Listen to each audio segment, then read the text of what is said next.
وەرزشی هەرێمی کوردستان لە بەردەم دووڕیانێکی مەترسیداردایە و ڕۆژ بە ڕۆژ ئەو بوارە گرنگەی ژیان لە لای ئێمە بەرەو دواوە دەگرێتەوە و ئەو پەندەمان بیردەخاتەوە کە دەبێت بڵێن ساڵ بە ساڵ خۆزگەمەمان لەپار. لە زۆربەی وڵاتانی جیهاندا وەرزش گەشتۆتە ئاستێک ڕکابەری سیاسەت دەکات و بەهێزترین سەرچاوەی داراییە بۆ زۆرێک لە وڵاتە گەورەکان. بە زۆرێک یاری تۆپێ لە یاریکی هەمەڕەکیەوە بووەتە شۆڕشێکی ئابووری و لە ئێستادا ئابووری تۆپێ ململانەی کۆمپانیا گەورەکانی دروستکردنی کۆمپیوتەر و چەک و تەقەمەنی دەکات. یەکێک لە پرۆفیسۆرە ئەمریکیەکان دەڵێت تۆپێ دیاردەیەکە ڕەوتی سیاسەتی پێوەلکاوە، ئەمەش بە هاو گرنگی تۆپێ دەردەخات. زۆر جاریش تەنها یاریزانێک ئەوەی بە هەوڵ و ماندووبوونی خۆی کردوێتی و توانوێتی ناوی وڵاتەکەی بگەنێتە دوورترین مەوداکانی جیهان کە پێشتر لە ڕێی جەنگەوە زۆرێک لە دەسەڵاتدارەکان هەوڵیان دەدا بەهێز و کوشتن ناوی وڵاتەکانیان بگەێنە خاکی وڵاتانی تر.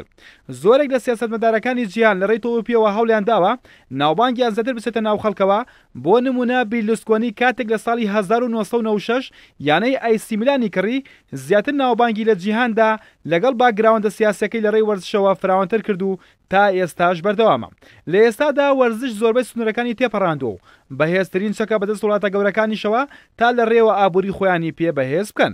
ئەوەی بووەتە جێی باس و هەواڵ و مانشەی ڕۆژنامەکانی جیهان سات بە سات بە وردی بە دوای ئەوەن کام یاریزانی ناودار پەیوەندی بە چی یانێکی نوێوە دەکات و تا مانشەی ڕۆژنامەکانیانی پێ بڕازێنەوە و بەنووسینی ڕەنگاوڕەنگ بیخەنە بەردەم هاندەرانی وەرزش و هاندەرانش بەگرێ بەستەنوێیەکان زیاتر دڵخۆش و پشتیوانی بۆ تیپەکان دەربڕن. ئەمە لە وڵاتانی دەرەوە ڕاستەوە پێچەوانەکەی لای خۆمانە. ئەوەی جێی نیگەرانی و خەمباری و مەترسیە بە وتەی یاریزانان و وەرزشکارانی کوردستان لە کاتێکدا یانەکانی هەرێمی کوردستان و یاریزانەکان دەبوو لە ئێستادا لە ئەنجامدانی کەمپی مەشق و ڕاهێنەران دابوونایە بۆ خولەکانی کوردستان. بەڵام یاریزانەکان بەشێکی زۆریان کەمپ و ڕاهێنەرەکانیان لە گازینۆ و کافتریاکاندا بەسەر دەبن. بۆیە لێرەدا لە لای وەرزشکاران پرسیارێک دێتە ئاراوە و دەڵێن ئایا کێ بەرپرسە لەوەی بۆچی وەرزشی کوردستان بەو زۆرەی لێ هاتووە و هاوشێوەی بارە سیاسەکەی تەواو هاندەران و یاریزانەکانیش بێئومێد بوونە لە وەرزشی کوردستان.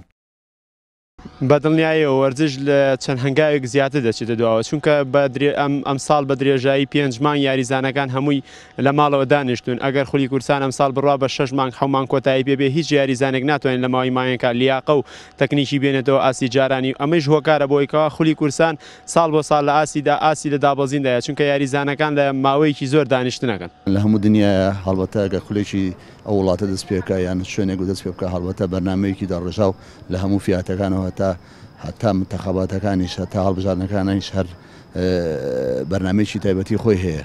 بەڕاستی ئەم بەرنامانە پێویستی بە کەسانی زیرەک و لێ هاتووە، پێویستی بە پسپۆڕی زیرەکە لە مەجای وەرزشە. بەڕاستی ئێمە خولی کوردستان خۆشمان نازانین کەی دەست پێکە کەی تەواو بێ. ساڵانە زۆر جارگرە و لەسەر ئەنجامدانی خولەکانی کوردستان دەکرێت. هەندێک دەڵێن تاکە شخصێک هەر کات ئەرەزووی کرد ئەوە خولەکە بەویست و ئەرەزووی خۆی لەو کاتەی کە خۆی بڕیاری لەسەر دەدات دەکرێت و ئەگەر پێچەوانەکەشی بوو ئەوە یاریزانەکان باشترە بچن بە دوای کارێکی تردا بگەڕێن و ئەوەیان بەبیر بێتەوە چەند ساڵە ئەوان بە دوای کڵاوی بابردوودا ڕایان کردووە. ئەم ساڵیش بۆیەوە کۆمو ساڵەکانی پێشوور ئێمە ئێستا لە مەعسکەرا بووینە ئەگەر لە کوردستانیش نەبووە لە دەروی کوردستان، بەڵام هەتاکو ئێستا هیچ جانەیەک هیچ بۆندێک ناقا. ئەبۆیە هەموو یانەکان ئێستا لە مەشقا بوونە لە مەعسکەرا بوونە، بەڵام هەتا ئێستا هیچ شتێک لای نەبووە لە دەوری کوردستان. ئایا دەوری کوردستان ئەڕوایان ناڕوە؟ دەوری کوردستانی هیچی کەمتر نە لە دەوری عێراقی، بەڵام ئێمە وەکو یاریزانان ڕاستی و پێ بڵێم یاریزانەکانی هەموو یانەکانی کوردستان ئێستا زۆربەی کاتەکانیان لە کافتریا و لە بازاڕە بەسەرە بن، چونکە هیچ بەرنامەیەکیان لە ژیانان نییە.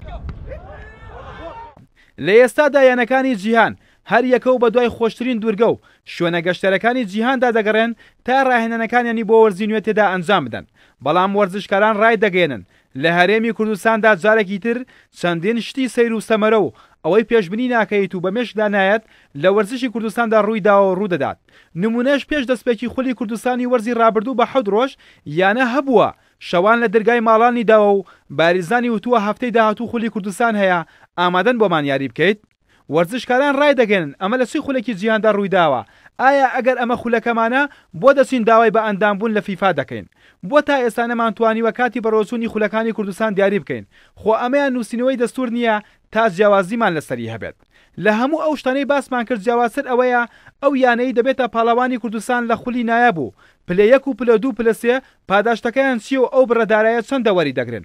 ئەمە تەنها دەبێت لە یەکێتی تۆپی کوردستان بپرسرێت لەکوێی دنیا بووە تیپی براوە پاڵەوان پاداشتەکەی سوپاس و پێزانین بێت. لە کۆتاییشدا یاریزانان و هاندەرانی وەرزشی دەستە و دوعان بەڵکو و یەکێتی تۆپی کوردستان لە زووترین کاتدا کۆ بێتەوە و کاتێکەوە بە ڕێوەچوونی خولەکانی کوردستان دیاری بکات.